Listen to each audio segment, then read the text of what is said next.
Hello guys, ito lang gagawin natin pag hindi pa tayo nakapasa ng tax information. So, i-follow nyo lang ito guys. Dapat i-verify pa nila kung account natin to.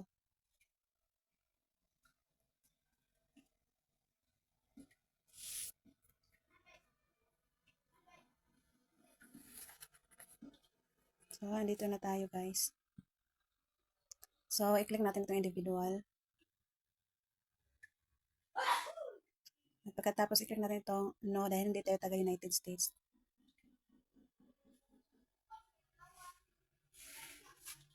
And then, i-click natin itong W8 din. I-follow nyo lang ito guys para makapasa kayo ng tax information. Kailangan ng TIN number guys. Itong foreign TIN, i-type natin ang ating TIN number guys.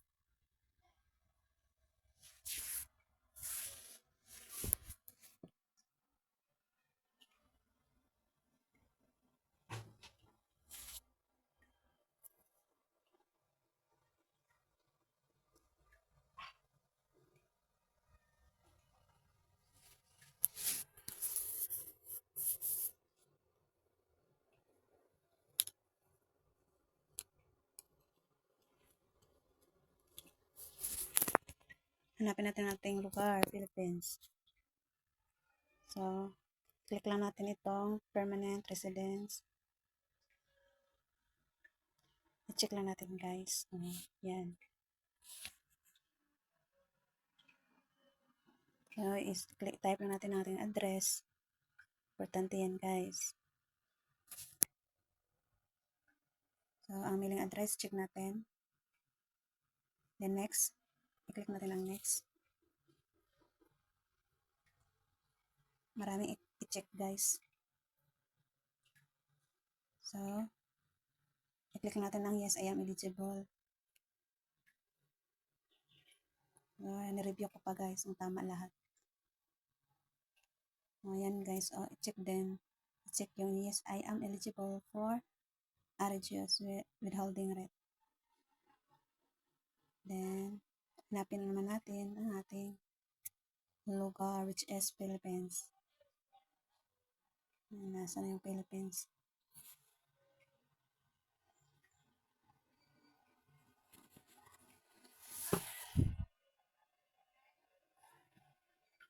Okay. Tagal mo naman.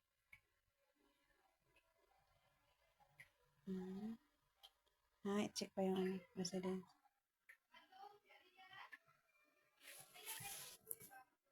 Philippines yan guys. And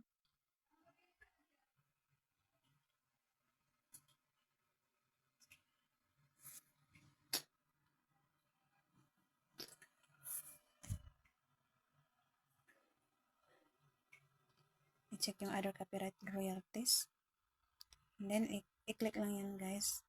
Yan lang guys.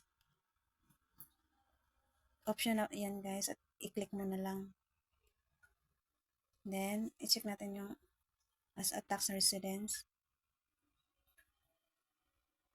Then, services, other business, income. I-click lang natin yung mga option guys. At 0% yung sa sa kabila. 0% reduce.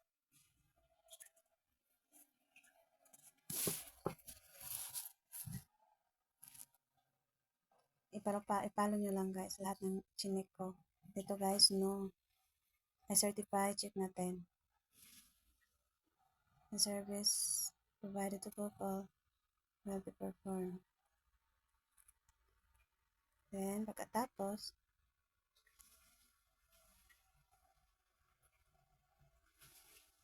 i-accept na naman guys ang mga delivery agreement. Then, click next. Pwede rin i-check mo yung get documents by mail. Then, review ko na naman ulit guys. And next, click next.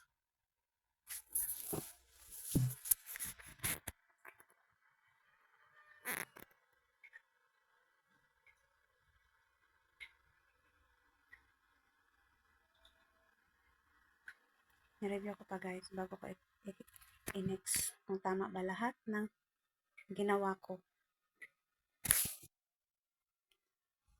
So, i-check din natin ito under penalties and perjury. I declare that I have examined. No? Yan, scroll down lang. Ang taas na kasi basahin, guys. So, i-check natin yung yes, I am the beneficial owner. And then, submit na, guys. So, tapos na, guys. Dahil nakasubmit na tayo. I-approve na lang nila, guys, ang ating tax information. Medyo loading, guys. So, yun na, guys. Status approved. Yun na, guys. Thank you for watching. Please don't forget to like, share, and subscribe to my channel. Yun na, guys.